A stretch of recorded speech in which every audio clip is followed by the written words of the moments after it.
السلام عليكم ورحمة الله وبركاته.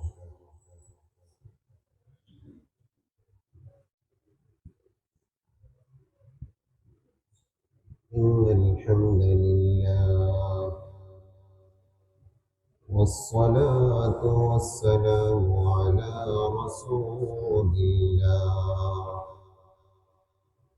وعلى آله وصحبه وسلم تسليما كثيرا كثيرا. أما بعد فأعوذ بالله من الشيطان الرجيم. بسم الله الرحمن الرحيم. وإذا مرضت فهو يشفين. صدق الله مولانا العظيم. وعن أبي هريرة رضي الله تعالى عنه قال قال رسول الله صلى الله عليه وسلم يقول الله تبارك وتعالى يوم القيامة يا ابن آدم مرضت فلم تعدني. قال يا رب كيف أعودك وأنت رب العالمين. قال أما علمت أن عبدي فلانا مرض فلم تعده. أما علمت أنك لو عدته لوجدتني عنده. أو كما قال المصطفى عليه الصلاة والسلام.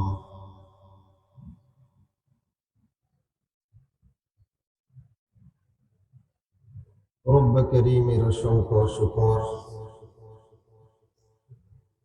তিনি আমাদেরকে সুস্থ সবল রেখে তার মহান তৌফিকের মাধ্যমে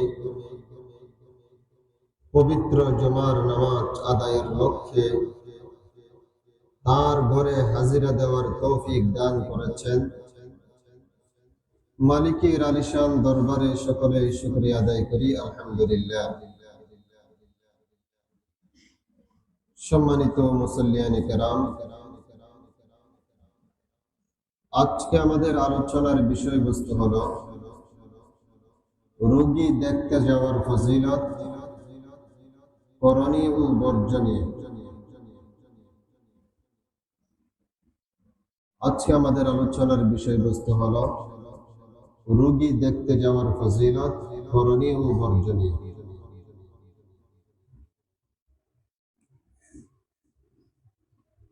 সম্মানিত মুসল্লিয়ানে কেরাম, আজকে আমার পাশে আমি যেখানেই থাকি না কেন, আমার ডানে বামে পড়োশি কত মানুষ অসুস্থ হয়। আমি আমার মতো করে থাকি, তাদের পাশে দাঁড়াতে চাই না। এর কারণ হলো আমরা তার পাশে দাঁড়ালে, রোগীকে দেখতে গেলে কি পরিমাণ সওয়াব রয়েছে, কি পরিমাণ মহান আল্লাহর প্রতিশ্রুতি রয়েছে, এইসব কিছু না জানার কারণে আমরা যাই না। এই কারণে আজকে আমরা রোগী দেখতে যাওয়ার কি কি ফজিলত, এই বিষয়ে আলোচনা করার চেষ্টা করব। ওমা তাওফীকি ইল্লা বিল্লাহ। সম্মানিত মুসল্লিয়ানে কেরাম, মুসনাদ আহমদের হাদিস হযরত আবু হুরায়রা রাদিয়াল্লাহু তাআলা থেকে বর্ণিত, প্রিয় নবী সাল্লাল্লাহু আলাইহি ওয়াসাল্লাম বলেন, কিয়ামতের ময়দানে আল্লাহ পাক রব্বুল আলামিন বান্দার কাছে জিজ্ঞেস করবেন, হে বান্দা, আমি তো অসুস্থ হয়েছিলাম, তুই তো আমাকে দেখতে আসিস না। বান্দা আশ্চর্য হয়ে বলবে, হে আল্লাহ, আপনি কিভাবে অসুস্থ হন? আর আপনাকে আমি দেখতে যাব কি করে? দুনিয়াতে কোনো সময় তো দেখিনি, দুনিয়াতে আপনাকে দেখার সুযোগও নাই। কোন ধরনের অদ্ভুত কথা বললেন রব্বে কারীম। তখন প্রতিউত্তরে আল্লাহ রাব্বুল ইজ্জত বলবেন, হে বান্দা, আমা আলিমতা, তুমি কি জানো না, আন্না আবদি ফুলানান মারিদা ফালাম তাউদহু, এই যে আমার অমুক বান্দা তোমার পাশে থাকতো, তোমার ডানে বামে থাকতো, তোমার রুমে থাকতো, তোমার এক ভবনে থাকতো, তোমার গ্রামে বসবাস করতো, তোমার ওই আমার এই বান্দাটা অসুস্থ হয়েছিল, তুমি তাকে দেখতে যাও না। আমা আলিমতা আন্নাকা লাউ উদ্তানি লাউ উদ্তাহু লাওয়াজাদতানি ইনদাহু, তুমি কি আরো কি জানো না, তুমি আমার বান্দাকে দেখতে যাওয়া মানে যেন আমাকে দেখতে আসে। সুবহানাল্লাহ। অর্থাৎ আল্লাহ পাক রব্বুল আলামিন যেন রোগীকে দেখতে যাওয়াকে আল্লাহকে দেখতে যাওয়ার সাথে তুলনা করেছে। আচ্ছা, আমাদের মধ্যে এমন কে আছে রব্বে কারীম একটা রুমে এসে বসে আছেন, আমরা একটু দেখতে যাব না? একটা বড় হুজুর আসলে সবাই চায় একটু দূর থেকে একটু করে দেখে আসি। স্বয়ং আরশ আজিমের মালিক যদি এই জমিনে চলে আসে, তাও আমার ঘরে চলে আসে, আমার রুমে চলে আসে, তাকে একটু দেখতে যাব না এমন কে আছে? আরশ আজিমের মালিক আল্লাহ বলেন, হে বান্দা, আমি তো তোমার পাশে যে বান্দা অসুস্থ হয়েছিল তাকে দেখা মানে যেন আমাকেই দেখা। তুমি তার পাশে যতক্ষণ বসে থাকবে যেন তুমি আমার পাশেই বসেছিল। সুবহানাল্লাহ। কত ফজিলতের কথা বলেছে, কত ফজিলতের কথা বলেছে। আরেকটা হাদিস হযরত আলী রাদিয়াল্লাহু তাআলা আনহু থেকে বর্ণিত, প্রিয় নবী সাল্লাল্লাহু আলাইহি ওয়াসাল্লাম বলেন, মা মিন মুসলিমিন ইয়াউদু মারিদান গাদওয়াতান ইল্লা সাল্লা আলাইহি ৭০,০০০ মালাকিন হাত্তা ইউমসি ওয়া ইন আদাহু আশিয়াতান ইল্লা সাল্লা আলাইহি ৭০,০০০ মালাকিন হাত্তা ইউসবিহ। কোন মুসলমান যদি কোন মুসলমানকে দেখতে যায়, রোগীকে দেখতে যায়, তার ফজিলত সম্পর্কে প্রিয় নবী সাল্লাল্লাহু আলাইহি ওয়াসাল্লাম বলেন, সকালবেলা যদি কোনো ব্যক্তি কোনো রোগীকে দেখতে যায়, ৭০,০০০ ফেরেশতা তার জন্য সন্ধ্যা পর্যন্ত দোয়া করতে থাকে।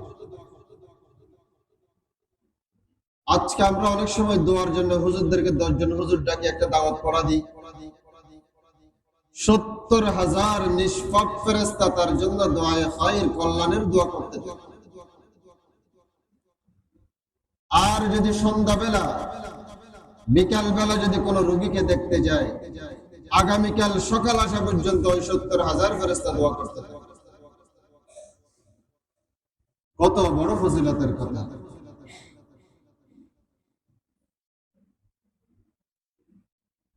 হযরত আবু হুরায়রা রাদিয়াল্লাহু তাআলা আনহু থেকে বর্ণিত,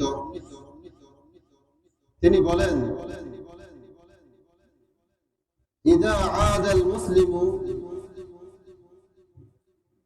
আখাহু মারিদান আও যারাহু ইল্লা ক্বালা আল্লাহু আযজা ওয়া জাল্লা তিবতা ওয়া তাবা মামশাকা ওয়া তাবাওয়াতা ফিল জান্নাতি মানজিলা।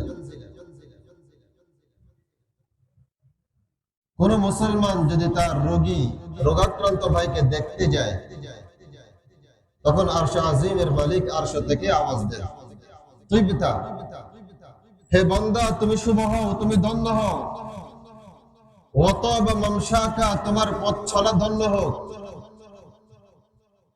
ওয়া তাবাওয়াতা ফিল জান্নাতি মানজিলা, তুমি জান্নাতে একটা সিট ওকে করে নিয়েছো তুমি। কত বড় ফজিলতের কথা। আমরা তিনটা ফজিলতের কথা বুঝলাম। এক নম্বর ফজিলত, দুনিয়ার মধ্যে যদি কোনো রোগীকে দেখতে যায় যেন আল্লাহকেই দেখতে গিয়েছে, যতক্ষণ রোগীর পাশে থাকবে যেন আল্লাহর সংস্পর্শে, আল্লাহর পরশেই ছিল সে। দুই নম্বর ফজিলত, কোন রোগীকে দেখতে গেলে সকালবেলা যদি যায় সন্ধ্যা পর্যন্ত 70,000 ফেরেশতা তার জন্য কল্যাণের দোয়া করতে থাকে, আর সন্ধ্যাবেলা গেলে সকাল পর্যন্ত 70,000 ফেরেশতা তার জন্য দোয়া করতে থাকে। তিন নম্বর ফজিলত, কোন রোগীকে দেখতে গেলে আরশ আজিমের মালিক আরশ থেকে ঘোষণা দেন, হে বান্দা, তোমার জীবন শুভ হোক, তোমার পথ চলা ধন্য হোক, তুমি জান্নাতের মধ্যে দুনিয়াতে থাকতেই তোমার সিট ওকে করে নিয়েছো, তুমি রিজার্ভ করে নিয়েছো তোমার সিট, জান্নাত তোমার জন্য নির্ধারিত হয়ে গিয়েছে। কত ফজিলতের কথা।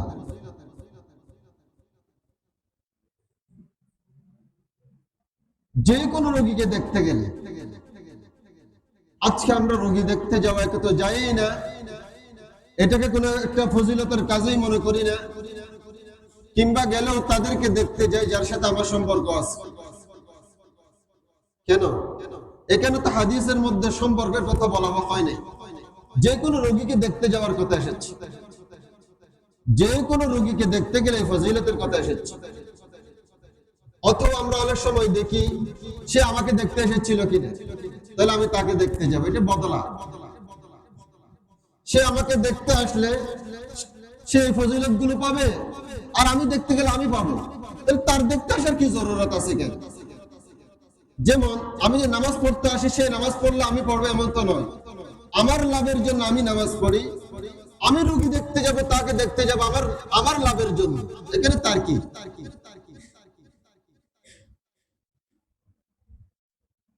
তাহলে যারাই রোগী দেখতে যাবে এই ফজিলত গুলো তারাই পেয়ে যাবে। এমনকি এই রোগীটা আপনার শত্রু যদি হয়ে থাকে, তাকেও দেখতে যায়, তারপরে ফজিলত পেয়ে যাব। বরং যাদের সাথে শত্রুতা আছে তাদেরকে দেখতে গেলে ডবল সওয়াব। এই রোগী দেখার সওয়াব, আরেকটা হচ্ছে কি শত্রুতা বিরোধিতা করা, বিদূরিত করার, দূর করার একটা পথ হচ্ছে কি তাকে দেখতে যাও, এটার জন্য আলাদা সওয়াব। শুধু মুসলমান হওয়ার কোন শর্ত নাই, কাফেরকে দেখতে গেলে এই সওয়াব। রোগী কাফের হলেও তাকে দেখতে যাওয়া যায়। বুখারী শরীফের হাদিস, প্রিয় নবী সাল্লাল্লাহু আলাইহি ওয়াসাল্লাম একজন ইহুদি গোলামকে দেখতে গেলেন।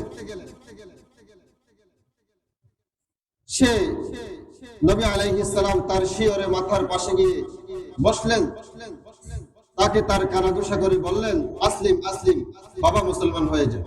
তার পাশে বসে সে কথাই বলছে। সে একবার তার বাবার দিকে তাকায়, আরেকবার নবী আলাইহিস সালামের দিকে তাকায়। তার বাবা বলে, আতে আবুল কাসিম, হে সন্তান, আবুল কাসিম যা বলে, মুহাম্মদ যা বলে তা তুমি অনুসরণ করবে। ফাসলামা, সে মুসলমান হয়ে গেল। প্রিয় নবী এত খুশি হয়ে গেলেন, খুশি হয়ে সবাইকে বলছেন, আলহামদুলিল্লাহিল্লাযী আনকাযাহু বি মিনান নার, সমস্ত প্রশংসা হয় আল্লাহর, যে আল্লাহ আমার কারণে একজন বান্দাকে জাহান্নাম থেকে মুক্তি দিয়েছে। সে মরল, আর কোনো টেনশন নাই। তাহলে এই ফজিলতের কথা কোন বিশেষ কোন রোগীর সাথে খাস নয়, কাফেরকে দেখতে গেল, ইহুদিকে দেখতে গেল, অমুসলিমকে দেখতে গেলেও সওয়াবের কথা আছে।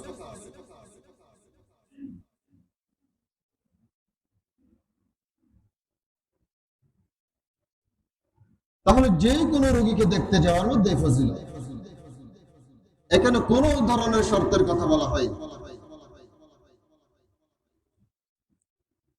তিনটা ফজিলতের কথা বলা হলো। দুই নম্বর হচ্ছে কি রোগীকে দেখতে যাওয়ার আদব কি। রাসূল সাল্লাল্লাহু আলাইহি ওয়াসাল্লাম বলেছেন, মান আদা মারিদান ফালইখাফিফ, কোন রোগীকে দেখতে গেলে তুমি হালকা পাতলা করে দেখে চলে আসো। অর্থাৎ অনেক সময় দেখা যায় রোগীকে দেখতে গিয়ে অনেক সময় ওখানে ব্যয় করে, অনেকক্ষণ থেকে যায়। বিশেষ করে এটা যে কারো ঘরে হয়ে থাকলে ঘরের মা বোনদের চলাফেরা কষ্ট হয় যে তার কারণে এতক্ষণ এত সময় বসে থাকবো না, যতক্ষণ বসে থাকলে মানুষের কষ্ট হয়। হযরত আব্দুল্লাহ বিন মুবারক রাদিয়াল্লাহু তাআলা বড় উঁচু মানের একজন তাবেঈ ছিলেন, বড় ফকিহ ছিলেন, বড় হাদিস বিশারদ ছিলেন। হযরত আব্দুল্লাহ বিন মুবারক রাদিয়াল্লাহু তাআলা অসুস্থ হয়ে গেছেন একসময়। একজন ওনাকে দেখতে এসেছেন। দেখতে এসে ওনার সাথে নানান কথাবার্তা, নানান লম্বা লম্বা কথাবার্তা বলা শুরু করে দিয়েছে। অনেকক্ষণ হয়ে গেছে, যাচ্ছে নেই না। তখন হযরত আব্দুল্লাহ ইবনে মুবারক রাদিয়াল্লাহু তাআলা একটু ইঙ্গিত করে বললেন, কি অসুস্থ হওয়ার কারণে এক সমস্যা আছে, আর কতগুলো দেখতে এসে এত লম্বা লম্বা সময় ব্যয় করে, তাদের কারণে আরেক মুসিবত। এই বলে, যে হযরত, এদের কারণে আপনার আরো কষ্ট হয়ে যাচ্ছে, তাহলে কি দরজাটাকে একটু বন্ধ করে দেবে, কি আসতে না পারে মতো? তারপরেও বুঝতেছেন। হযরত বলে, ঠিক আছে দরজাটা বন্ধ করেন, তবে একটু আপনি বাইরে গিয়ে দরজাটা বন্ধ করেন, আপনি ভিতরে থেকে নয়। আপনি বাইরে গিয়ে দরজাটা বন্ধ করেন, তারপরে আপনি চলে যান, এই কথাটা বলেছেন। তাহলে রোগী দেখতে যাওয়ার একটা আদব হলো বেশিক্ষণ দেরি না করা। তবে হ্যাঁ, এক্ষেত্রে হচ্ছে কি, যদি আমার সেখানে জরুরত থাকে, আমার কোনো খেদমতের দরকার আছে, আমি থাকলে সেখানে লাভ হবে, আমার কোনো কাজ আছে, এরকম হলে যতক্ষণ দরকার ততক্ষণ থাকতে পারবেন। আমরা স্বাভাবিক দেখতে যাওয়ার মধ্যে এত দেরি করার দরকার নেই। এটা অনেক সময় যারা দেখতে এসেছে তাদের কারণে রোগী ভালো করে পা টানতে পারে না, ভালো করে বসতে পারে না, সেটা লজ্জাবোধ অবস্থায় থাকে। এই কারণে যত পারো তাড়াতাড়ি চলে আসো। হ্যাঁ, কোনো দরকার হলে থাকো। 2 নম্বর হচ্ছে কি, রোগীকে দেখতে যাওয়ার আরেকটা আদব হলো মুনাসিব সময়ে যাওয়া। অর্থাৎ অনেক সময় সে ঘুমাচ্ছে, এখন আমি দরজাটা খুলে তার ঘুমটাই ভেঙে দেবে, একটু করে অনেকক্ষণ পরে তার ঘুম এসেছে। মুনাসিব সময় দেখে যাওয়া, যাচাই বাছাই করা কোন সময় গেলে সুবিধা হবে। এটা যদি কোনো মানে থাকলে, কোনো সমস্যা থাকলে, ঘর বাড়িতে হয়ে গেলে মুনাসিব সময় দেখে যাওয়া, ওইটা একটা আদব। 3 নম্বর হচ্ছে কি, রোগীর কিছু হাল পরিচয় করা। হযরত আপনার কি অবস্থা, শরীরের কি অবস্থা, যদি সুযোগ থাকলে, যদি কষ্ট না হয়, কষ্ট হবে মনে হলে এগুলো জিজ্ঞেস না করা। উনি যে কোনো একটা বলবেন, একটু জ্বর বেশি, একটু কাশি বেশি, প্রত্যেকটা জবাবে লা বা'সা তাহুর ইনশাআল্লাহ, সমস্যা নেই, ভালো হয়ে যাবে ইনশাআল্লাহ। লা বা'সা তাহুর ইনশাআল্লাহ। তবে তাহুর মানে হচ্ছে কি, এর কারণে আপনার যত গুনাহ আছে সবগুলো আল্লাহ পাক পরিষ্কার করে দেবেন। লা বা'সা তাহুর ইনশাআল্লাহ, এইভাবে বলাটা এটা একটা আদব, মুস্তাহাব। 4 নম্বর হচ্ছে কি, তার জন্য কিছু দোয়া দিয়া করা। রাসূল সাল্লাল্লাহু আলাইহি ওয়াসাল্লাম কোন রোগীকে দেখতে গেলে ওই রোগীর মাথার মধ্যে তিনি তার ডান হাত রাখতেন, কপালে ডান হাত রেখে একটা দোয়া পড়তেন, আল্লাহুম্মা রাব্বান নাস আযহিবিল বা'সা ইশফি আনতা শাফি লা শাফিয়া ইল্লা আনতা শিফাআন লা ইউগাদিরু সাকামা। আবার বলছি, আল্লাহুম্মা রাব্বান নাস আযহিবিল বা'সা ইশফি আনতা শাফি লা শাফিয়া ইল্লা আনতা শিফাআন লা ইউগাদিরু সাকামা।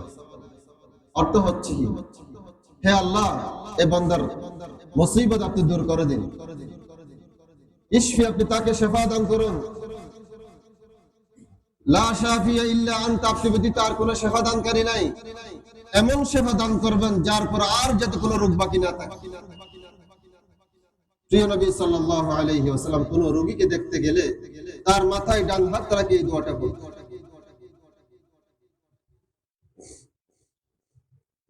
হযরত উবাদা ইবনে সামিত রাদিয়াল্লাহু তাআলা আনহু বলেন, একসময় আমি প্রিয় নবী সাল্লাল্লাহু আলাইহি ওয়াসাল্লামকে দেখতে গেলাম, তিনি অসুস্থ। সকালবেলা গিয়েছি, দেখি অত্যন্ত বেশি রোগাক্রান্ত, কথাই বলা মুশকিল হচ্ছে।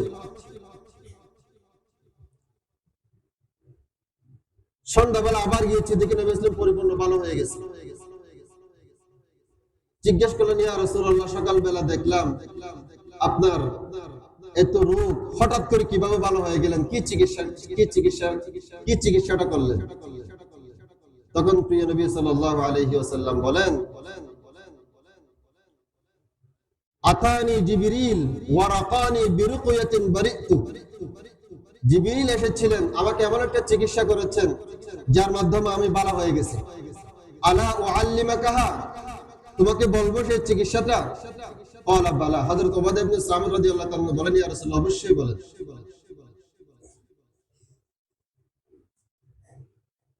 তখন হযরত নবী আলাইহিস সালাম হযরত উবাদা ইবনে সামিত রাদিয়াল্লাহু তাআলা আনহুকে একটা দোয়া শিখিয়ে দিয়েছেন, যে দোয়াটা স্বয়ং জিবরিল আমিন আলাইহিস সালাম পড়ার কারণে নবী আলাইহিস সালামের রোগ ভালো হয়ে গেছে।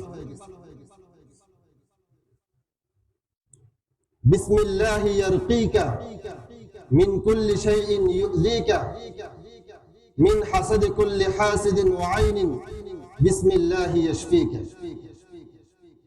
এই দোয়াটা পড়েছেন। বিসমিল্লাহি ইয়ারকিকা, আল্লাহর নামের সাথে বলছি, আল্লাহ আপনাকে চিকিৎসা করবেন। রুকিয়া করা মানে চিকিৎসা করা।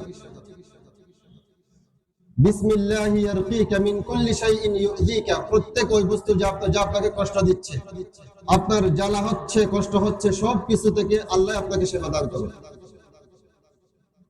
মিন হাসাদি কুল্লি হাসিদিন ওয়া আইনিন, প্রত্যেক হিংসুক থেকে, প্রত্যেক বদনজর থেকে আল্লাহ আপনাকে শেফা দান করবে। বিসমিল্লাহি ইয়াশফিকা, আল্লাহর নামেই আল্লাহ আপনাকে শেফা দান করবে। জিবরিল আমিন আলাইহিস সালাম এই দোয়াটা পড়েছেন, এই দোয়াটা পড়ার কারণে আল্লাহ আমাকে শেফা দান করেছেন। তাহলে আমরা যে দোয়াটা স্বয়ং জিবরিল আমিন আলাইহিস সালাম নিজেই শিখিয়ে দিয়েছেন, যে দোয়ার কারণে প্রিয় নবী সাল্লাল্লাহু আলাইহি ওয়াসাল্লাম শেফা পেয়ে গিয়েছে, এই দোয়াটা যদি আমরা কোনো রোগীর কাছে গিয়ে যদি আমরা পড়ি, ইনশাআল্লাহ অবশ্যই শেফা দান করবেন। এবং প্রিয় নবী সাল্লাল্লাহু আলাইহি ওয়াসাল্লাম আমাদেরকে শিখিয়ে গিয়েছেন, যে কোনো রোগীর কাছে গেলে এই দোয়াটা তোমরা পড়ো।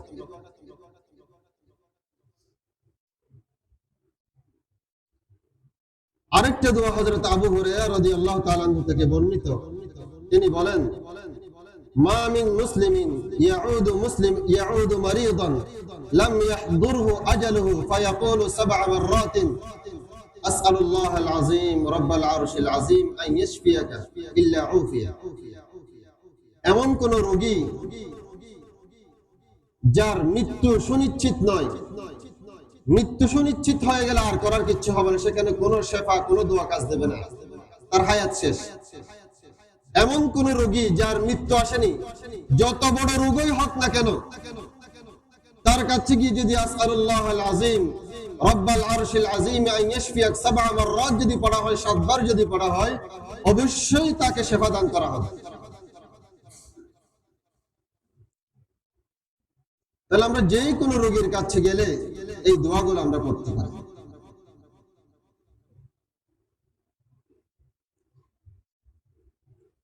ফকিহুল মিল্লাত হযরত মুফতি আব্দুর রহমান সাহেব রাহমাতুল্লাহ আলাইহি তিনি বলেছেন, এবং তার লেখার মধ্যে আছে, তিনি বলেন, আমার কাছে অনেক মানুষ শেফার জন্য, বিভিন্ন দোয়ার জন্য আসে। আমি শুধু একটা আমল করতাম, এই আমলের কারণে লা ইলাজ, মরিজ, রোগা, যাদের কোনো চিকিৎসা নাই, হাসপাতালে জবাব দিয়ে দিয়েছে, এদেরকে আল্লাহ শেফা দান করেছেন এই দোয়ার কারণে। এটা হচ্ছে কি 7 বার দুরূদ শরীফ পড়া শুরুতে, যে কোনো দুরূদ শরীফ পড়তে পারেন, সাল্লাল্লাহু আলাইহি সাল্লাম বলল হয়ে গেছে।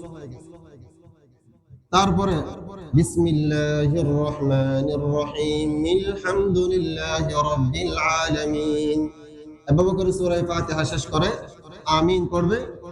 আবারও বিসমিল্লাহির রহমানির রহিম আলহামদুলিল্লাহি রাব্বিল আলামিন, আমিন করে আবার এভাবে 7 বার, শেষে আবারও বিসমিল্লাহ, 7 বার সূরা ফাতিহা, 8 বার বিসমিল্লাহ, শেষে আবারও 7 বার দুরূদ শরীফ। তিনি বলেন, আমি এই আমলটা করে যে কোনো ধরনের রোগীকে ফু দিয়েছি, ভালো হয়ে গেছে, পানিতে ফু দিয়েছি, পানি খেয়ে ভালো হয়ে গেছে, তেলে ফু দিয়েছি, তেল হয়ে ভালো হয়ে গেছে, যে কোনো ধরনের যেখানে দিয়েছে আল্লাহ তাতে সেবা দান করেছে, এটা আমার জীবনের একটা বড় তজরবাকার আমল। এটা তাহলে আমলটা আমরাও করতে পারি। যে কোনো রোগীর কাছে গেলে আমরা তাকে একটু ফু দিতে পারি, পানিতে ফু দিতে, এগুলো আপনি খান, ভালো হয়ে যাবে ইনশাআল্লাহ।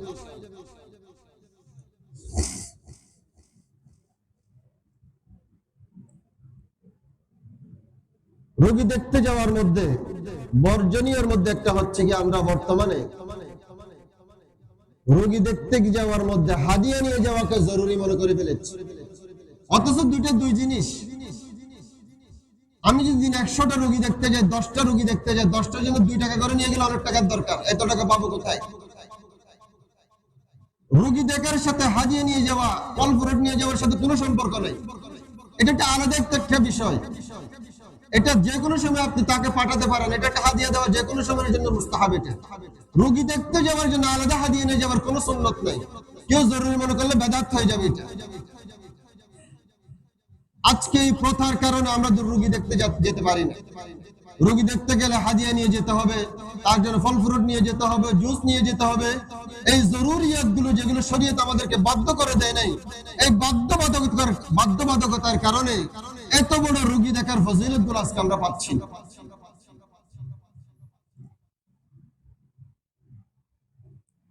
তাহলে রোগী দেখতে যাওয়ার মধ্যে একটা বর্জনীয় হচ্ছে হাদিয়া নিয়ে যাওয়াকে জরুরি মনে করা। হ্যাঁ, আপনার আল্লাহ পাক ওয়াসআত দিয়েছেন, আল্লাহ পাক আপনাকে সচ্ছলতা দান করেছেন, নেন, কোনো সমস্যা নেই, তবে এটাকে জরুরি মনে করা যাবে। 2 নম্বর হচ্ছে এতক্ষণ বসে থাকবো না। যাদের ঘরে গিয়েছে এমনি তাদের ঘরে রোগ অসুস্থতা, আবার তাদের ঘর থেকে কিছু নাস্তা পানি খাবার আশা করি, এগুলো বড় বোকামি কথা। আমি গিয়েছি রোগী, তাদের ঘরের মধ্যে রোগার কারণে, অসুস্থতার কারণে সবাই তাকে নিয়ে ব্যস্ত, আবার সেখানে গিয়ে আমি নানান আইব ধরি, ওদের ঘরে গেলে এক কাপ চাও দেয় নাই। কত বড় বোকামি কথা, কত বড় নির্বুদ্ধিসুলভ কথা। এই জন্য রোগীদের বাসায় গিয়ে কিছু খাবো, তাদের থেকে কিছু বুক করবো, এই আশা নিয়ে না যাওয়া। আল্লাহ রাব্বুল ইজ্জত যেসব কথাগুলো বলা হয়েছে, আমাদেরকে বেশি বেশি রোগী দেখতে যাওয়ার এবং যেসব আমলগুলোর কথা বলা হয়েছে এগুলোর উপর আমল করার তৌফিক দান করুন। ওয়া আখিরু দাওয়ানা আলহামদুলিল্লাহি রাব্বিল আলামিন।